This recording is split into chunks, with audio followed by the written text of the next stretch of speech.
하치님 예전에 잠시만요. 예, 앞으로 좀 넘겨주세요. 앞으로. 아마 앞으로 이 부분 관련해가지고 지금 이제 최근에 2019년이니까 최근에 제기된 그 그죠. 책, 책 있는 거. 책, 최근에 제기된 그런 견해라 논란이 아직 예, 그 정리가 안 된 그죠. 상황인데 예, 그 하츠님께서는 그런 어떤 천연두는 기록에 아직 확실히 보이지 않기 때문에 그 부분은 좀 중립적으로 봐야 되고 그것보다는 약간 심양 그 수도인 심양이 좀 함락될 그런 위기 상황이 있을 수 있으니 그런 예, 전략을 그죠. 고려해서 재빠르게 했다라는 어떤 그런 예, 그 기존의 구설을 굉장히 강하게 지금 더 그 강조하시는 거잖아요. 예, 이것에 약간 대해서 네네 위험성이 있기 때문에 네네 좀 물론 상당히 신선한 학설이고 그렇죠. 상당히 논리적이기도 해요. 진짜. 네 그렇죠. 하지만 기록이 확실히 구체적인 없다. 사료가 아직 제대로 나오지 않는 이상은 조금은 이게 사실이다 하고 말하기엔 조금은 위험할 수 있다는 거죠. 네, 그래서 재밌는 견해라 이걸 네, 조선시대사 전공하신 분들은 어떻게 생각하는지 좀 견해를 한번 들어보면 좋을 것 같거든요. 네. 그래서 네, 북한단님도 한번, 북한사님부터 먼저 한번 말씀을 해주시면 좋을 것 예, 같습니다. 지금 혹시 시끄럽지 않나요? 네, 네, 괜찮습니다. 괜찮습니다. 제가 가장 크게 드는 의문은 천연두가 발생했다라는 사료적 증거를 제시하나요? 저기서? 제시를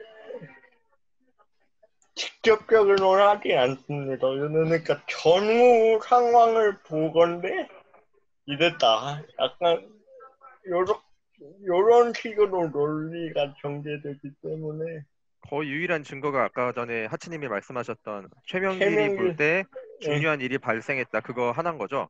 그쵸, 그쵸.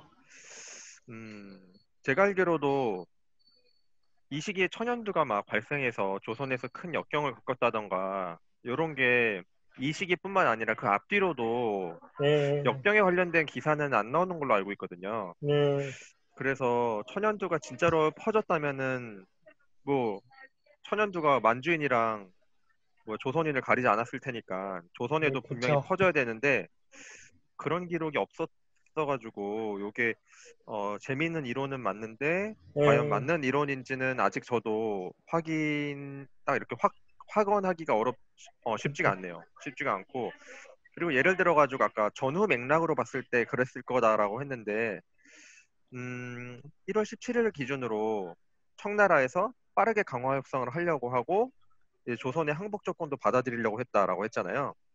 1월 근데 17일 이후, 예, 그쵸 그쵸. 이후, 근데 예, 1월 17일 이전에 조선이 제시한 항복 조건은 애초에 청나라가 원하는 항복 조건이 아니었어요. 그래가지고 그쵸, 그쵸. 예, 음, 1월 17일에 무슨 일이 생겨서 갑자기 청나라가 항복 조건을 수용했다라는 말이 성립이 되려면은 1월 17일을 기준으로 그 앞에 항복 조건과 그 뒤에 항복 조건이 동일해야지 성립이 되는 논리인데 예, 지금 요거만 봐서는 성립은 안 된다는 거죠. 1월 17일 이전에는 뭐 여전히 형으로 부른다던가 황제는 인정하지만 형으로 부르고 그리고 뭐 인질도 안 보내고 뭐 세패 같은 것도 제대로 안 보내고 이런 항복 조건들이에요. 그러니까 포위만 제발 풀어주세요. 황제로는 인정해 줄 테니까 그 정도였거든요. 근데 1월 예, 17일에 강화도를 함락한 이후에는 왕자도 보내겠다, 뭐도 보내겠다 해서 그 이후에는 거의 모든 항복 조건을 다 청나라에서 제시한 대로 수용을 해요.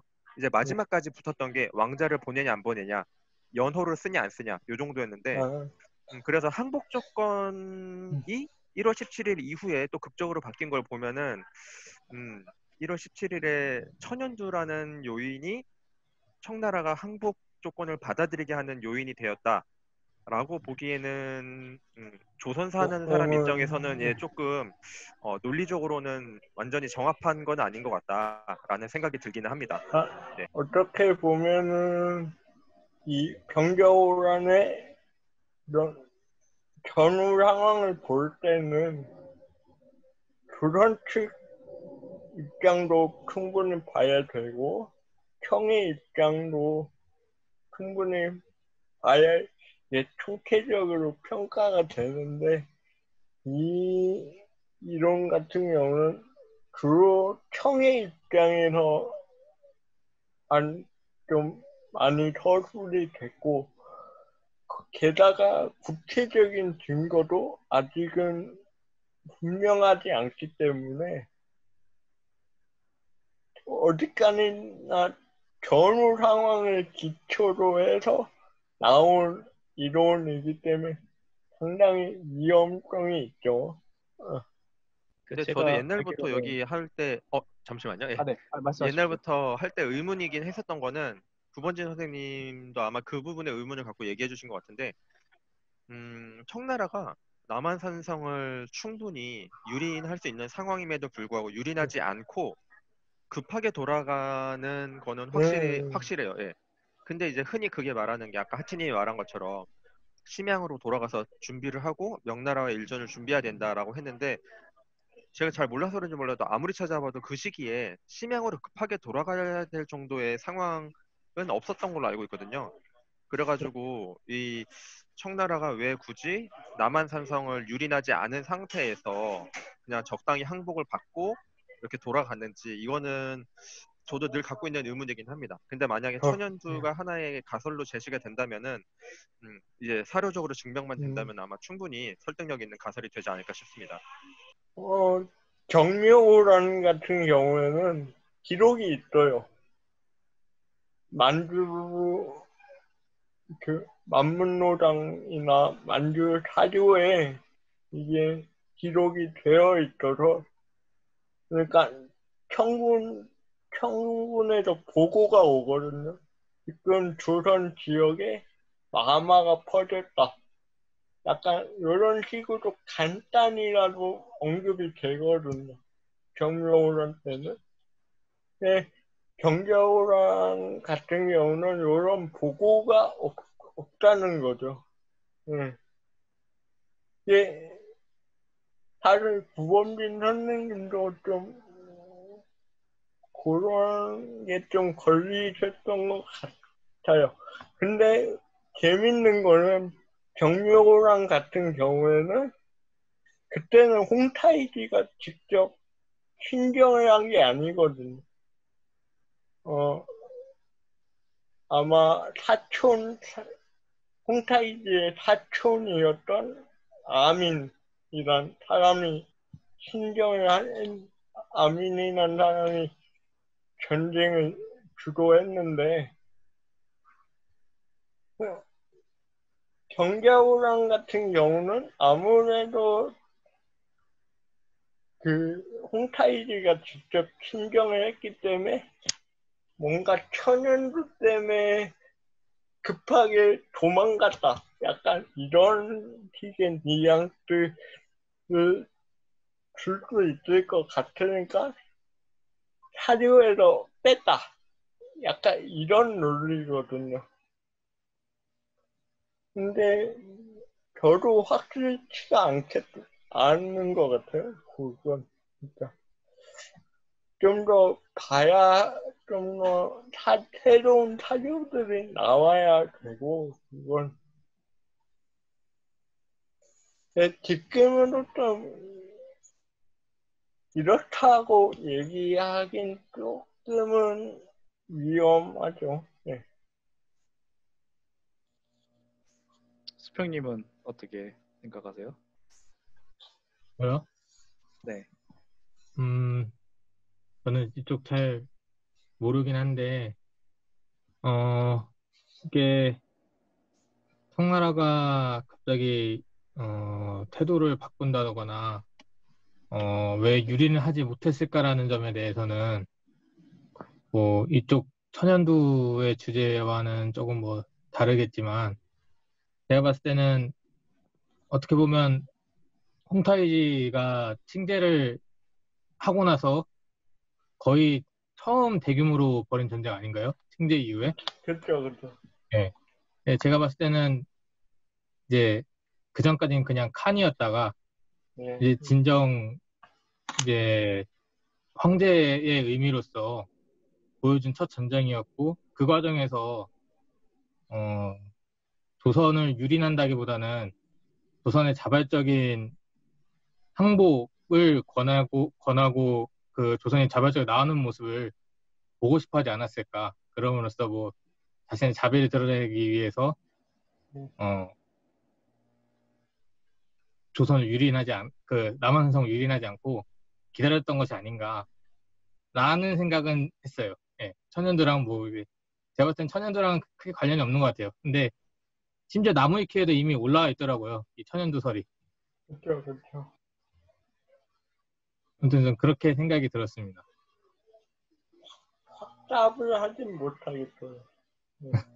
이게 중요한 원인이었나, 실제로 천연두가 있었나, 조금은 저는 유보적인 느낌.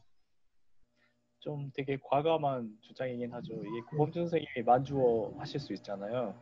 근데 아마 본인 주장을 그거 근거 뒷받침하려고 사료를 많이 뒤져보셨을 거예요. 근데도 네, 그렇죠. 그거를 세계 제시를 못한다는 건 현재까지 발견된 사료상에서는 이런 내용들을 찾아보기가 힘들다라고 그렇죠. 봐야 될 것 같고, 네, 아직까지는 좀 약간 확정 내리기 어려운 좀 주장이라고 판단이 되네요. 혹시 뭐 다른 남의 이론이기 때문에 제가 이렇다 막 단정하기도 힘들어요. 사실 조심스러워요. 진짜. 그냥 저희는 그냥 어떻게 생각하는지 그냥 이야기를 하는 네. 거니까 그냥 뭐 그런 거 생각하지 마시고 그냥 자유롭게 해주셔도 될 것 같아요. 혹시 뭐 다른 분들 나중에 댓글 날리는 거 아닙니까? 알아주면 고맙죠. 아버님이나 개도님 뭐 생각 있으신가요? 뭐 말씀하시고 계실 건가? 글쎄요, 저는 생각 모르겠어요. 근데 이제 여러 가지 좀 따져볼 것들이 많이 있는 것 같아요. 그러니까 뭐 근데 청대 특히 병자호랑 근처 때 그런 상황들을 제가 잘 모르니까 뭐라고 얘기는 못 하겠지만 그래도 뭐 천연두가 확실히 이 모든 병이라든지 그러니까 우리가 일반적인 역사 서술에서 잘 안 다뤄지고 있고 그런 것들이 많이 있는 것 같아서 사실 지지난주에 이제 저는 콜레라랑 이런 것들을 했지만 뭐 개설서 같은 데 봐도 콜레라 같은 거는 전혀 내용이 나오질 않거든요. 그런 것들을 생각했을 때 우리가 전혀 생각을 안 하고 있는 부분들이니까 사실 천연두 같은 것들은 이런 것들이 생각 이상으로 좀 영향을 많이 끼쳤을 수는 있겠다라는 생각이 들지만 물론 이거는 이제 더 좀 뭐라 그러죠? 더 검토가 많이 필요하겠죠. 그러니까 책에서 이렇게 제시를 해주신 걸 거고 고범진 선생님도 저는 뭐 그 정도.